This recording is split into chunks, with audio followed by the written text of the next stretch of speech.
नहार ने लाल किशोर के घर जाकर लाल किशोर को भेजा जेल और रूही को बचाकर लाया घर वापस। तभी रूही ने नहार को दिलाया सब कुछ याद और नहार की यादाश्त आई वापस। तभी नहार और रूही ने मिलकर दादी को सिखाया बड़ा सबक। जी हाँ दोस्तों, अब ऐसे में जब रूही लाल किशोर की माँ का असली चेहरा देखती है तो उसके पैरों तले जमीन खिसक जाती है, क्योंकि रूही जिसे लाल किशोर की माँ समझ रही थी असल में वो एक पुतला था। तभी रूही समझ जाती है कि लाल किशोर थोड़ा पागल और सरफिरा है। और यहाँ दूसरी तरफ दादी नहार को लाल किशोर के घर का एड्रेस नहीं बताती है, इसीलिए नहार गुस्से में रूही को ढूंढने के लिए घर से निकल जाता है। अब नहार को इतना तो पता चल चुका है कि जो उसे स्टोर रूम में डायरी मिली थी वह किसी और की नहीं बल्कि रूही की थी और उसका रूही के साथ जरूर कोई गहरा रिश्ता है जो परिवार के लोग उससे छुपा रहे हैं। तभी नहार रूही को ढूंढते ढूंढते लाल किशोर के घर पहुंच जाता है, क्योंकि रूही का एहसास और उसकी याद नहार को उसके पास खींच ले आती है। तभी नहार लाल किशोर के घर के बाहर से रूही को आवाज लगाता है। तभी रूही नहार की आवाज सुनकर बहुत खुश होती है और उसे लगता है कि अब उसके नहार जी उसे बचा लेंगे। तभी रूही नहार को आवाज देने वाली होती है, लेकिन रूही नहार का आधा ही नाम बोल पाती है, क्योंकि तब तक लाल किशोर रूही के पीछे से आकर उसका मुंह बंद कर लेता है और एक कपड़े से उसका मुंह बांध देता है। रूही की आधी दबी हुई आवाज सुनकर नहार का दिल जोर जोर से धड़कने लगता है और उसे पूरा यकीन हो जाता है कि उसकी रूही इसी घर के अंदर है। नहार तुरंत दरवाजे को खटखटाता है, लेकिन जब दरवाजा नहीं खुलता तो वह अपनी पूरी ताकत लगाकर दरवाजा तोड़ देता है। दरवाजा टूटते ही उसके सामने जो मंजर आता है उसे देखकर नहार की आंखों में खून उतर आता है, क्योंकि रूही कुर्सी से बंधी हुई है और लाल किशोर उसके सामने खड़ा होकर हाथ में बंदूक ताने हुए है। तभी लाल किशोर जोर से हंसते हुए कहता है, नहार,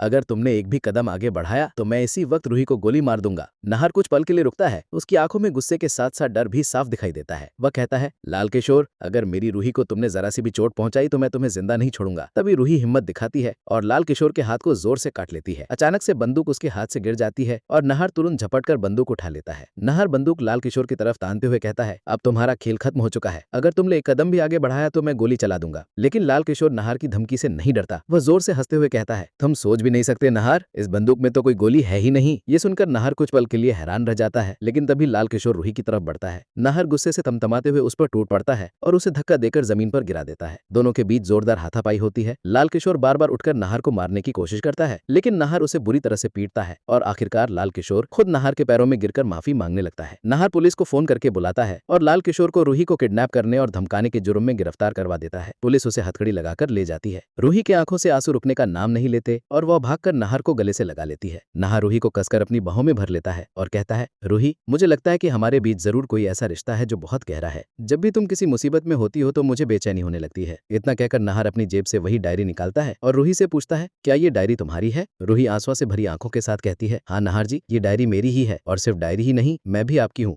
मैं आपकी पत्नी रूही हूँ। हम दोनों के बीच पति पत्नी का रिश्ता है। नहार हैरानी से उसे देखता है और कहता है, अगर तुम मेरी पत्नी हो तो मुझे कुछ भी याद क्यों नहीं आ रहा है? तभी रूही कांपती हुई आवाज में कहती है, क्योंकि आपकी याददाश्त छिन गई थी नहार जी, लेकिन आज मैं आपको सब याद दिलाऊंगी। रूही उसे उनके शादी के दिन की बातें याद दिलाती है, उनके साथ बिताए पलों की यादें सुनाती है और फिर अपने बच्चे रूहान का नाम लेते हुए कहती है, हमारा बच्चा रूहान आपका इंतजार कर रहा है। इतना सुनते ही नहार की आंखों के सामने अंधेरा छा जाता है। उसका सिर जोर से दर्द करने लगता है और अचानक उसके दिमाग में एक एक करके सारी पुरानी यादें ताजा होने लगती हैं। शादी के फेरे, रूही का हंसता चेहरा, बच्चे की किलकारियां, सब कुछ उसके सामने आ जाता है। नहार जोर से चिल्लाता है और फिर घुटनों के बल बैठकर अपना सिर पकड़ लेता है। कुछ देर बाद जब वह संभलता है तो उसकी आंखों से आंसू निकल पड़ते हैं। वह कहता है, रूही, अब मुझे सब याद आ गया है, मैं तुम्हें कैसे भूल सकता था। नहार रूही को गले लगा लेता है और दोनों फूट फूट कर रो पड़ते हैं। उस पल की खुशी शब्दों में बयां करना मुश्किल था। नहार कहता है, अब चाहे कोई भी रुकावट आए, मैं तुम्हें और हमारे बच्चे रूहान को किसी से दूर नहीं होने दूंगा। रूही भी उसकी बाहों में सिसकते हुए कहती है, अब बस हमें कोई अलग ना करे नहार जी। नहार रूही का हाथ पकड़कर उसे अपने साथ घर वापस ले आता है।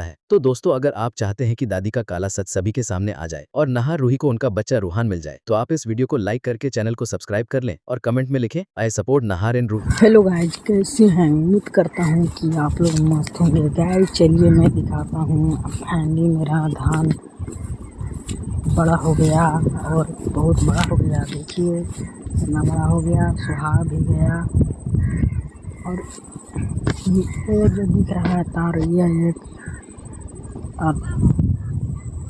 तार है, मतलब तार है। मिलते हैं अगले वीडियो में। जय हिंद।